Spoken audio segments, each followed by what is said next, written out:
Hello everyone. आज की इस क्लास में सामाजिक जनांकिकी यानी कि सोशल डेमोग्राफी से जुड़े हुए महत्वपूर्ण प्रश्नों को कराया जाएगा। आप सभी इस क्लास को ज़्यादा से ज़्यादा लोगों के साथ शेयर जरूर कर दीजिए।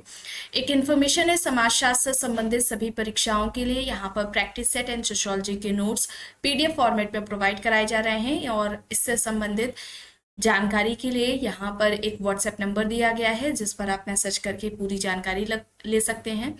नंबर है 790 555 38 51। इसके अलावा समाजशास्त्र के नोट्स की बात की जाए तो ये नोट्स सभी परीक्षाओं को ध्यान में रखकर तैयार किए गए हैं। सभी परीक्षाओं के लिए उपयोगी नोट्स हैं। राजस्थान असिस्टेंट प्रोफेसर का जीएस का प्रैक्टिस सेट भी आपको मिल जाएगा यहाँ पर, और इसमें टोटल आपको 15 प्रैक्टिस सेट देखने को मिलेंगे। चलिए शुरू करते हैं। देखिए यहाँ पर पहला प्रश्न है, डेमोग्राफी यानी कि जनांकिकी शब्द का नामकरण किसने किया था? विकल्प में यहाँ पर आइशले गुइलार्ड, रिकार्डो, जॉन ग्रांट, अगस्त कॉन्ट यहाँ पर दिए गए हैं। डेमोग्राफी यानी कि जनांकिकी शब्द का नामकरण किसके द्वारा किया गया था? जनांकिकी की बात की जाए तो जनांकिकी यानी कि डेमोग्राफी जनसंख्या का अध्ययन करता है। इसमें जनसांख्यिकी के आधार पर किसी देश या फिर किसी निश्चित क्षेत्र की जनसंख्या की का आकार क्या है, जनसंख्या की संरचना कैसी है, उसका वितरण क्या है, इन सभी का हम अध्ययन जनांकिकी के अंतर्गत करते हैं, डेमोग्राफी के अंतर्गत करते हैं। जनांकिकी की बात की जाए, डेमोग्राफी की बात की जाए तो इसका जो नामकरण है ये सबसे पहले आइशले गुइलार्ड के द्वारा किया गया था। यहाँ पर विकल्प ए हो जाएगा सही। ठीक है, ये याद रखिएगा, नामकरण किसने किया है, ये इस तरीके से प्रश्न पूछा जाए तो आइशले गुइलार्ड हो जाएंगे। और व्यवस्थित विश्लेषण पूछा जाए कि जनांकिकी का व्यवस्थित, ठीक है, जनांकिकी का व्यवस्थित अध्ययन या विश्लेषण हम कहें, ये किसके द्वारा किया गया है? तो याद रखिएगा, जॉन ग्रांट ने किया है। ठीक है, जॉन ग्रांट के द्वारा किया गया है जनांकिकी का व्यवस्थित अध्ययन या विश्लेषण। कब किया था? 1962 में किया था, 1962 में किया गया था। लेकिन अगर पूछा जाता है जनांकिकी के वास्तविक जनक, ठीक है, वास्तविक जनक कौन है, तो वास्तविक जनक कौन हो जाएंगे? माल्थस। ठीक है, माल्थस हैं सामाजिक जनांकिकी के वास्तविक जनक। या इस तरीके से प्रश्न पूछा जाए कि समस्या प्रधान जनसंख्या के अध्ययनों का जनक कौन है? ठीक है, समस्या प्रधान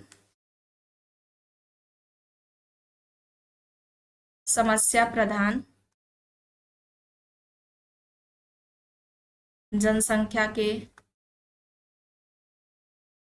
अध्ययन का जनक, इस तरीके से कुछ पूछा जाए तो यहाँ पर भी माल्थस होंगे। ठीक है, यहाँ पर भी इस प्रश्न का उत्तर माल्थस होगा। व्यवस्थित अध्ययन विश्लेषण जॉन ग्रांट ने किया है 1962 में। वास्तविक जनक माल्थस है। समस्या प्रधान जनसंख्या के अध्ययन के जनक कौन है? ये भी माल्थस है। और विश्लेषण प्रधान जनांकिकी के जनक, इस तरीके से पूछा जाए, विश्लेषण प्रधान जनांकिकी के जनक, इस तरीके से प्रश्न परीक्षाओं में पूछा जाता है, इसलिए आपको यहाँ पर बताया जा रहा है। तो यहाँ पर जॉन ग्रांट होंगे। ठीक है, जॉन ग्रांट होंगे। क्लियर? तो यहाँ पर क्या होगा? आइशले विलार्ड होगा। विकल्प ए यहाँ पर सही होगा, इन्होंने जनांकिकी शब्द का नामकरण किया था। चलिए अब यहाँ पर देखते हैं, प्रश्न है किसके अनुसार जनसंख्या में तेजी से वृद्धि संख्या में भुखमरी, कष्ट और निर्धनता लाएगी, क्योंकि प्रकृति की मेज सीमित अतिथियों के लिए लगी हुई है और जो कि बिना बुलाए आएगा उसे निश्चित ही भूखे मरना होगा। यहाँ पर विकल्प है माल्थस, मार्क्स, स्मिथ, दुर्खिम। जनसंख्या में तेजी से वृद्धि संसार में भूखमरी, कष्ट और निर्धनता लाएगी, क्योंकि प्रकृति की मेज सीमित अतिथियों के लिए लगी हुई है और जो कि बिना बुलाए आएगा उसे निश्चित ही भूखे मरना होगा। जो बिना बुलाए आएगा उसे निश्चित ही भूखे मरना होगा। ये किसके द्वारा बात कही गई है? यहाँ पर इस प्रश्न का सही उत्तर माल्थस होगा। विकल्प ए यहाँ पर राइट आंसर हो जाएगा। ठीक है, विकल्प ए यहाँ पर राइट होगा। माल्थस के साथ रिकार्डो का नाम आता है, रिकार्डो। ठीक है, माल्थस प्लस रिकार्डो ने जनसंख्या को उत्पादन और विकास में बाधक माना था। ठीक है, जनसंख्या को उत्पादन प्लस विकास में बाधक माना है। ठीक है, इस तरीके से प्रश्न पूछा जा सकता है, इंपॉर्टेंट है, इसे याद रखिएगा। माल्थस की एक इंपॉर्टेंट बुक है जो कि परीक्षाओं में पूछी जाती है, इसे भी याद रखिएगा। आपने देखा भी होगा परीक्षाओं में, an essay on the principles of population. ये कब आती है? 1798 में आती है। ठीक है, ये इंपॉर्टेंट है बुक, ये याद रखिएगा। रिकार्डो और माल्थस जनसंख्या को उत्पादन और विकास में बाधक मानते हैं। चलिए आगे देखते हैं। प्रश्न है, समस्या प्रधान जनसंख्या अध्ययन के जनक कौन है? विकल्प हैं जॉन ग्रांट, माल्थस, हर्शमैन, स्पेंसर। समस्या प्रधान जनसंख्या के अध्ययन के जनक कौन है? अभी बताया गया। जनांकिकी का नामकरण किसने किया था? आइशले गुइलार्ड ने किया था। सबसे पहले व्यवस्थित तरीके से विश्लेषण किसके द्वारा किया गया है? जॉन ग्रांट ने 1962 में किया था। और वास्तविक जनक कौन है? माल्थस है। और समस्या प्रधान जनसंख्या के अध्ययन कौन है? तो वो भी माल्थस ही होंगे। वास्तविक जनक माल्थस है।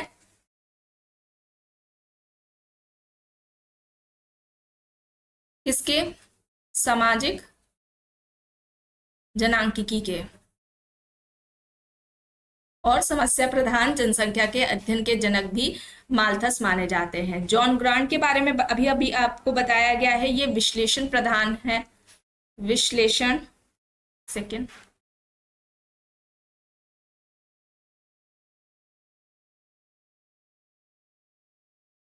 विश्लेषण प्रधान जनांकिकी के ये अध्ययन माने जाते हैं। और वास्तविक जो जनक हैं वो माल्थस हैं, विश्लेषण और व्यवस्थित। ठीक है,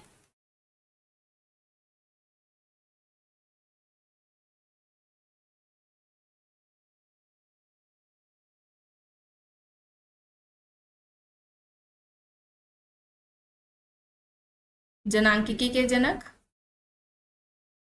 प्लस व्यवस्थित विश्लेषण, ये इंपॉर्टेंट है, याद रखिएगा। चलिए आगे देखते हैं। प्रश्न है, विश्लेषण प्रधान जनांकिकी के जनक कौन कहलाते हैं? तो अभी बताया गया जॉन ग्रांट। ठीक है, जॉन ग्रांट है। आइशले गुइलार्ड ने सबसे पहले जनांकिकी का नामकरण किया था। ठीक है, और जॉन ग्रांट ने व्यवस्थित विश्लेषण किया है, या विश्लेषण प्रधान जनांकिकी के जनक जॉन ग्रांट माने जाते हैं। चलिए अब यहाँ पर देखिए, माल्थसवादी सभा की स्थापना किसने की है? ड्रिसडेल, माल्थस, मेरी स्टोप्स, वॉलस्टीन। यहाँ पर ऑप्शंस दिए गए हैं। माल्थसवादी सभा की स्थापना किसके द्वारा की गई है? माल्थसवादी सभा की स्थापना किसने की है?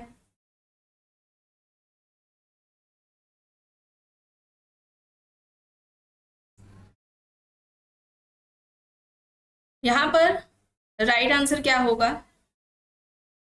राइट आंसर यहाँ पर क्या होगा? यहाँ पर एक जॉन ग्रांट है। ठीक है, इनकी इंपॉर्टेंट बुक है, ये याद रखिएगा, नेचुरल एंड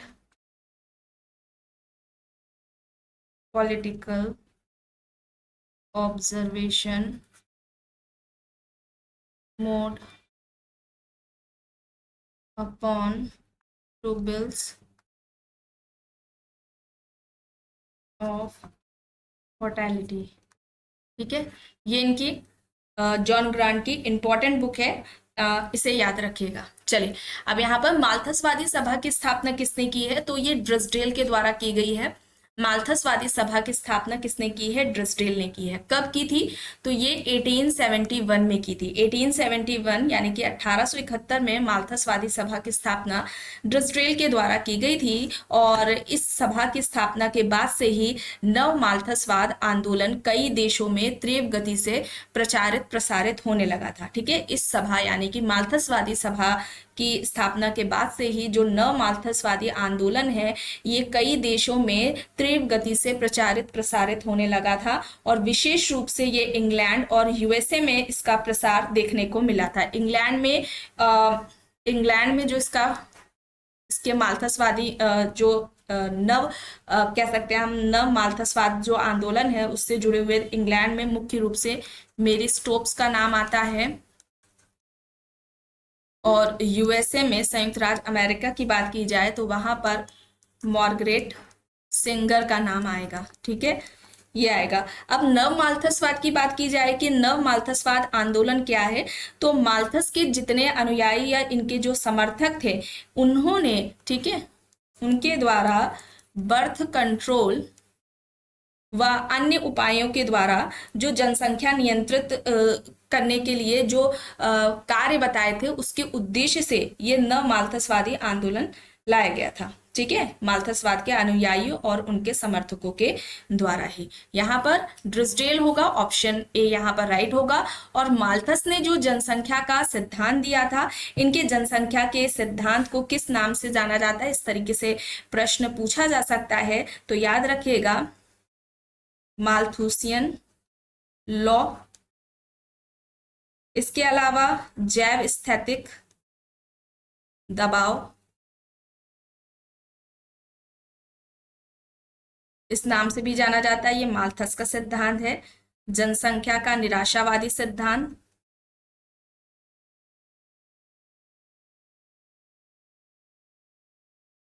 पूछे जनसंख्या का निराशावादी सिद्धांत से कौन जुड़े हुए हैं, किसके द्वारा दिया गया है, माल्थस ने दिया है, ठीक है, इस इतने नामों से जाना जाता है, माल्थुसियन लॉ, जैव स्थैतिक दबाव और जनसंख्या का निराशावादी सिद्धांत। इन नामों से माल्थस का जनसंख्या का जो सिद्धांत है ये जाना जाता है। चलिए अब यहाँ पर देखिए किसने कहा है, अनुकूलतम जनसंख्या वह है जो कि अधिकतम प्रति व्यक्ति आय प्रदान करती है। विकल्प में Carl Sanders, Robbins, Dalton, Edwin Cannon यहाँ पर दिए गए हैं।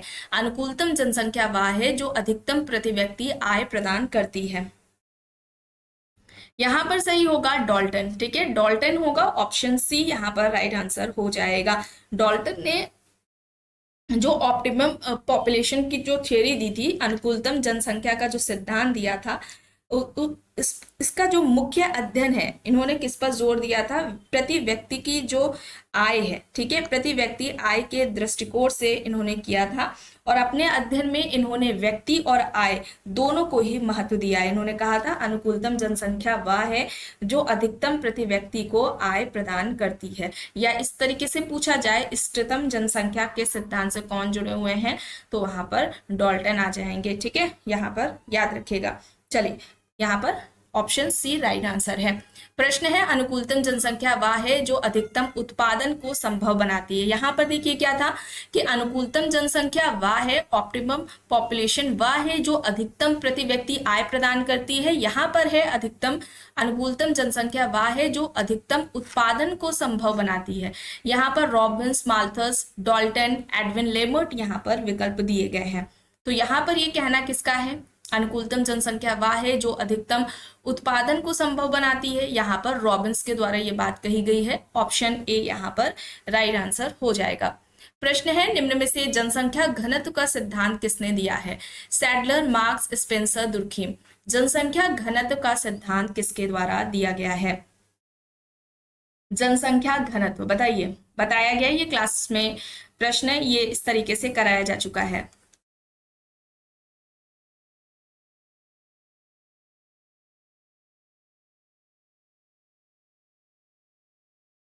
किसका है जनसंख्या का घनत्व का सिद्धांत, सैडलर। यहाँ पर ऑप्शन ए हो जाएगा। सैडलर से इनकी बुक है द लॉ ऑफ पॉपुलेशन, 1830 में ये बुक आती है। और मनुष्यों की जनसंख्या वृद्धि दर जनसंख्या घनत्व के साथ घट जाती है, ये इनका कहना था।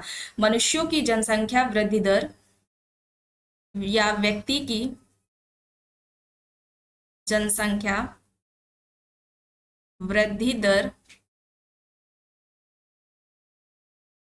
जनसंख्या घनत्व के साथ घट जाती है, इस तरीके से पूछा जाए किसके द्वारा बात कही गई है, सैडलर के द्वारा ये बात कही गई है, इसे याद रखिएगा। इनका कहना कि था कि देश या स्थान का जो घनत्व जब बढ़ता है तो वहाँ की जो प्रजनन दर है उसमें गिरावट आती है, गिरावट देखने को मिलती है। देश में स्थान का जब घनत्व है, डेंसिटी है, ये जब बढ़ जाता है तो वहाँ की जो प्रजनन दर है, फर्टिलिटी रेट है, उसमें गिरावट देखने को मिलती है, ठीक है। देश में स्थान का अगर घनत्व कम होगा तो प्रजनन दर वहाँ पर क्या होगी, कम होगी। देश में किसी देश में स्थान का जो घनत्व है, ठीक है, वो कम होगा तो प्रजनन दर क्या होगी, कम होगी। अधिक प्रजननता के लिए दो तत्व को उत्तरदायी मानते हैं, ठीक है।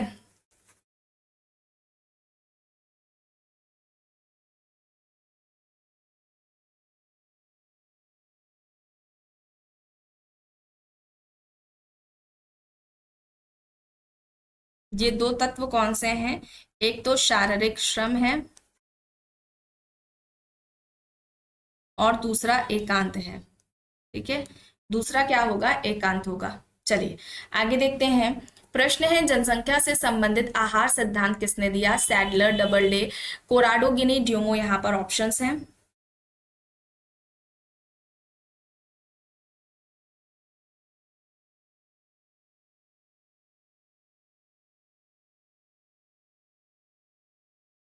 जनसंख्या से संबंधित आहार सिद्धांत।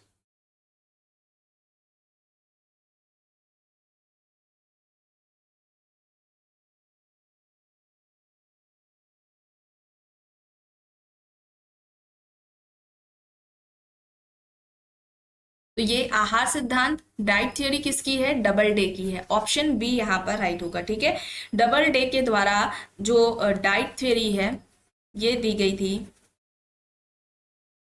डबल डे का ये जनसंख्या से संबंधित आहार सिद्धांत है और इन्होंने जनसंख्या विकास के जो निर्धारण है उसमें खाद्य पूर्ति यानी कि फूड को महत्वपूर्ण तत्व बताया था और जनसंख्या का विपरीत संबंध उसके घनत्व से नहीं है बल्कि खाद्य पूर्ति से होता है, ये इनके द्वारा बात कही गई थी। और अधिक जो खाद्य पूर्ति की अधिकता है ये संतानोत्पादन को नियंत्रित करती है, ये इनके द्वारा बात कही गई थी। याद रखिएगा, खाद्य पूर्ति की अधिकता को संतानोत्पादन को नियंत्रित करना या नियंत्रित करती है, इस तरीके से कुछ स्टेटमेंट आए तो वो किसके द्वारा बात कही गई है? डबल डे के द्वारा बात कही गई है। इसे याद रखिएगा, आहार सिद्धांत जनसंख्या से संबंधित किसका है? डबल डे का है। आगे देखते हैं। प्रश्न है, निम्नलिखित में से अतिरिक्त जनसंख्या का सिद्धांत किसके द्वारा दिया गया है? Karl Marx, Malthus, Kingsley Davis, Dumont. यहाँ पर ऑप्शंस हैं। अतिरिक्त जनसंख्या का सिद्धांत, आपने कार्ल मार्क्स का एक अतिरिक्त मूल्य का सिद्धांत सुना होगा, सरप्लस वैल्यू। यहाँ पर अतिरिक्त जनसंख्या का सिद्धांत दिया गया है, तो ये भी सिद्धांत कार्ल मार्क्स के द्वारा ही दिया गया था और कार्ल मार्क्स माल्थस के आलोचक थे। ठीक है, माल्थस के आलोचक थे कार्ल मार्क्स। ये इंपॉर्टेंट है, याद रखिएगा। इनके द्वारा क्यों आलोचना की गई थी? ये कटु आलोचक थे माल्थस के। इनका कहना था कि माल्थस ने जो जनसंख्या से संबंधित सिद्धांत दिया है उसमें जो भी बातें, जितने भी विचार रखे हैं वे उनके खुद के विचार नहीं है, ये विचार दूसरों से लिए गए हैं, दूसरों से चुराए गए हैं। और ये इसमें कुछ ये नाम भी बताते हैं विद्वानों का, जैसे कि वॉलेस है, फ्रैंकलिन है, जेम्स स्टुअर्ट है, टाउनसेंड है।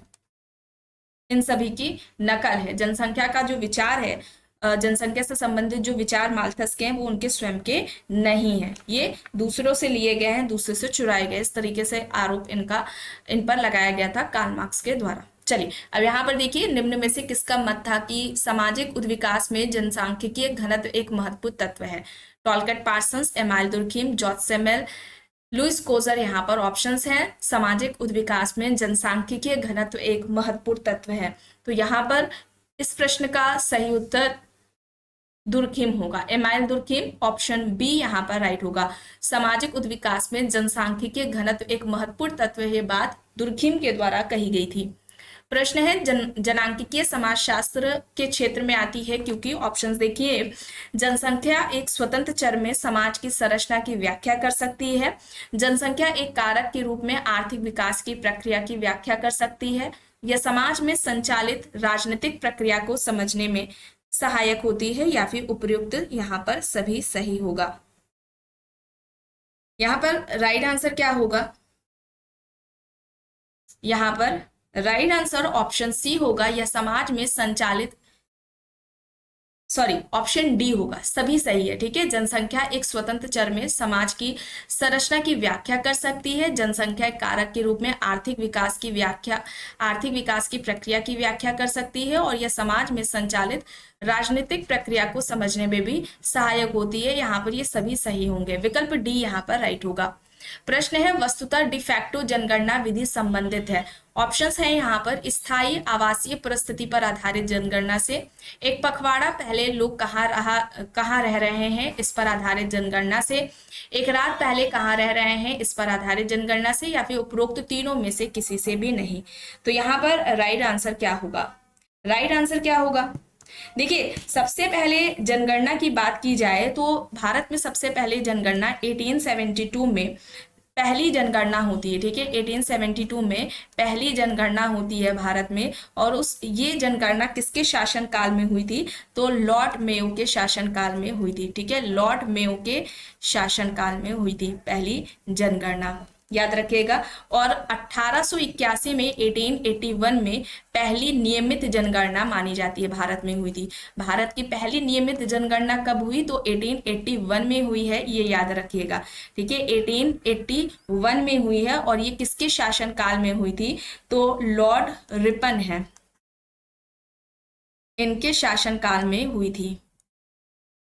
ठीक है, और स्वतंत्र भारत की पहली जनगणना, स्वतंत्र भारत की पहली जनगणना ये पूछे जाए तो ये कब होती है? 1951 में होती है। स्वतंत्र भारत की पहली जनगणना 1951 में होती है। इस तरीके से कुछ प्रश्न परीक्षाओं में पूछे जाते हैं, ये याद रखिएगा।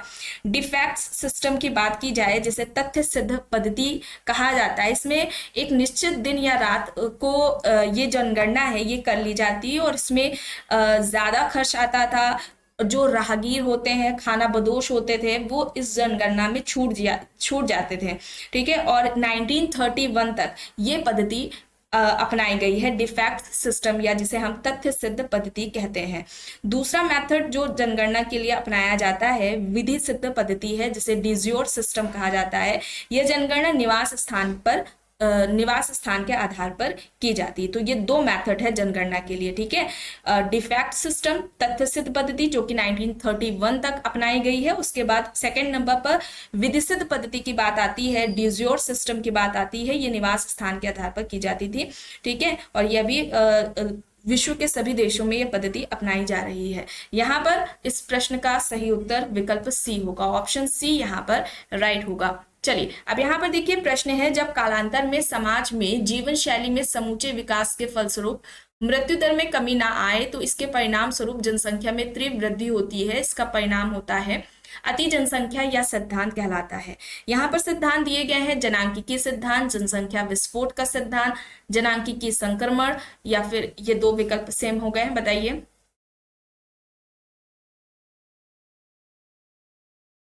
यहाँ पर राइट आंसर क्या होगा?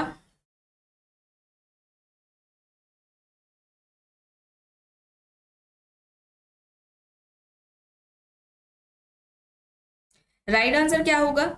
जब कालांतर में समाज में जीवन शैली में समूचे विकास के फलस्वरूप मृत्यु दर में कमी ना आए तो इसके परिणाम स्वरूप जनसंख्या में तीव्र वृद्धि होती है। इसका परिणाम होता है अति जनसंख्या।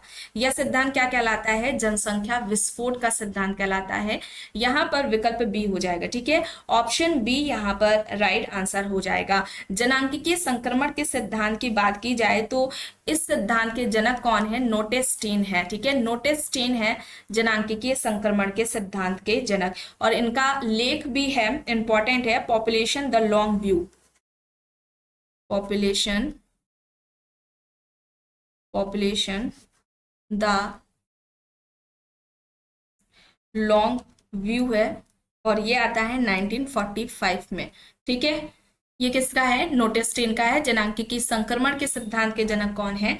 नोटेस्टीन है। चलिए, यहाँ पर देखिए, जनांकीय का संबंध समष्टि के व्यवहार से है, ना कि व्यष्टि के व्यवहार से। निम्न में से यह किसने कहा है? Peter Berger, W G. Burgley, Spencer, H. Stanford. यहाँ पर ऑप्शंस दिए गए हैं।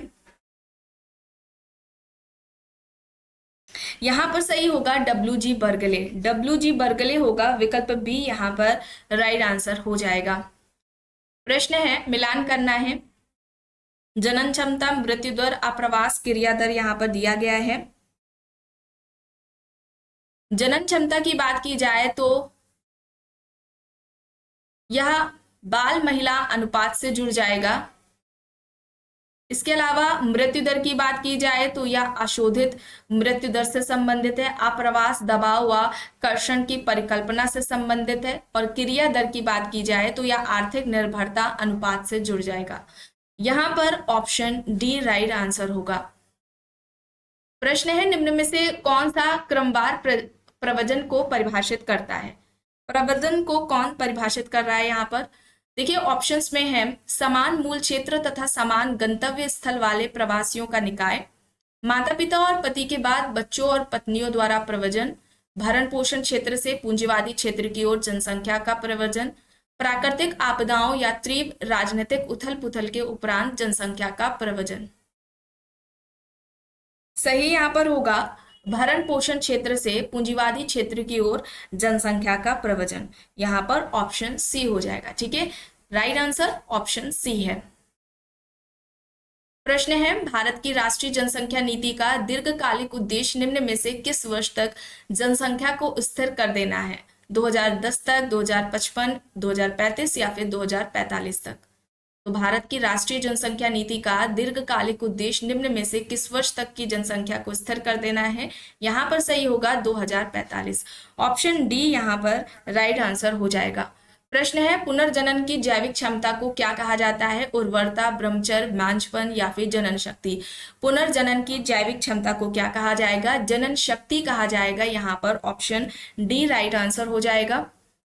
प्रश्न है, सामाजिक जनांकिकी में निम्न में से किन संबंधों पर विशेष ध्यान दिया जाता है?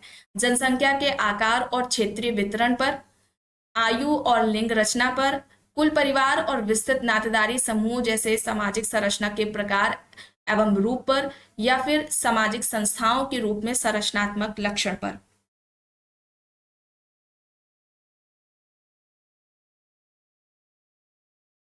यहाँ पर सामाजिक जनांकिकी में इससे संबंधित होगा जनसंख्या का आकार और उसका क्षेत्रीय वितरण, आयु, लिंग और उसकी जो संरचना है, और कुल परिवार व विस्तृत नातेदारी समूह जैसे सामाजिक संरचना के प्रकार और स्वरूप पर। ऑप्शन बी यहाँ पर राइट आंसर होगा।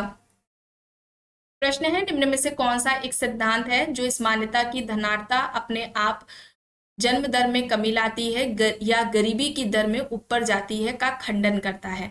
विकल्प में यहाँ पर इष्टतम जनसंख्या का सिद्धांत है, बढ़ती हुई समृद्धि का सिद्धांत, तर्कवाद का सिद्धांत और संकल्पवाद का सिद्धांत यहाँ पर दिया गया है।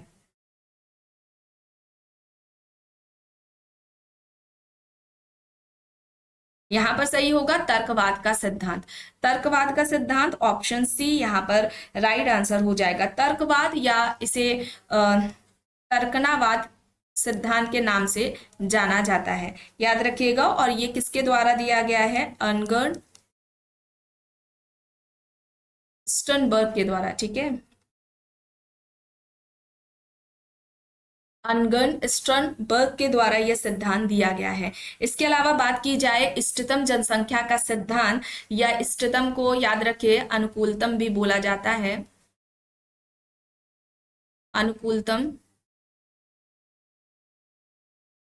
अनुकूलतम जनसंख्या का सिद्धांत, ऑप्टिमम पॉपुलेशन।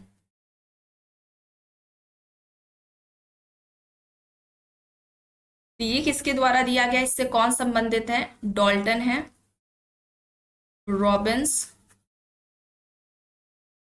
Car, Sanders. ये सभी ऑप्टिमम पॉपुलेशन थ्योरी से संबंधित है, इसे याद रखिएगा। ठीक है, और इसके अलावा जनसंख्या का घनत्व सिद्धांत। ठीक है, घनत्व सिद्धांत ये सभी परीक्षाओं में पूछा जाता है, इसलिए आपको बताया जा रहा है। समाजशास्त्र संबंधित सभी परीक्षाओं में ये इस तरीके से प्रश्न पूछे जाते हैं। तो घनत्व का जो सिद्धांत है ये सैडलर के द्वारा दिया गया है। ठीक है, सैडलर ने दिया है। जनसंख्या का आहार सिद्धांत अभी भी बताया गया था इसी क्लास में। जनसंख्या का जो आहार सिद्धांत है, डाइट थ्योरी है, ये किसके द्वारा दिया गया है? डबल डे के द्वारा दिया गया है। डबल डे के द्वारा ये जनसंख्या का आहार सिद्धांत दिया गया है। इसके अलावा वृद्धि घात सिद्धांत, जनसंख्या का वृद्धि घात सिद्धांत, ये सिद्धांत किसके द्वारा दिया गया है? तो ये रेमंड पर व लॉवेल जे रीड के द्वारा दिया गया है। ठीक है, रेमंड पर व लॉवेल जे रीड के द्वारा दिया गया है जनसंख्या का वृद्धिघात सिद्धांत। ठीक है, बढ़ती संपन्नता व सुख का सिद्धांत इस तरीके से पूछा जाए, जनसंख्या से संबंधित बढ़ती संपन्नता व सुख का सिद्धांत। ठीक है, तो ये किसके द्वारा दिया गया है? ये ब्रेंटो के द्वारा दिया गया है। ठीक है, ये ब्रेंटो ने दिया है, ये याद रखिएगा। चलिए, अब यहां पर देखिए प्रश्न है, निम्न कारकों पर विचार करना है।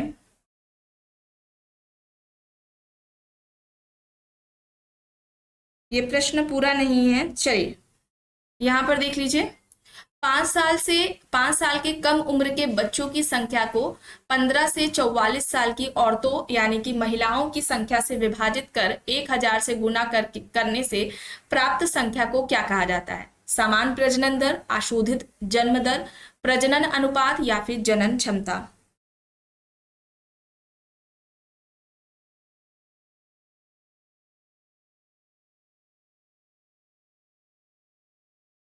और ये जनसंख्या वृद्धि से होगा। ठीक है, जनसंख्या वृद्धि से वृद्धि के कारकों पर विचार करना है। तो इसमें देखिए बढ़ती जन्म दर हो जाएगा, अतिरिक्त अर्जक के रूप में बच्चों के महत्व का एहसास और घटती मृत्यु दर। ठीक है, ये यहाँ पर ऑप्शन ए होगा, जनसंख्या वृद्धि से संबंधित।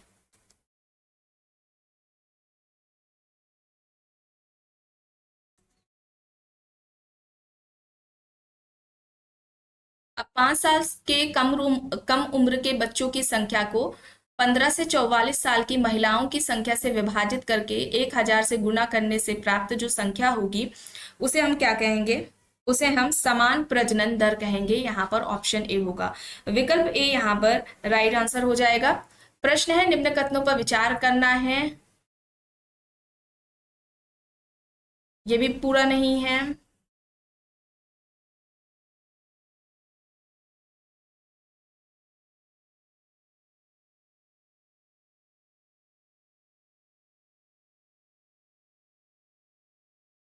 ये आई थिंक जनांकिकीय के अध्ययन से संबंधित होगा। चलिए अगली वाली क्लास में देख लेंगे। यहाँ पर स्टेटमेंट है, कुछ सिद्धांत दिए गए हैं, इसे देखिए।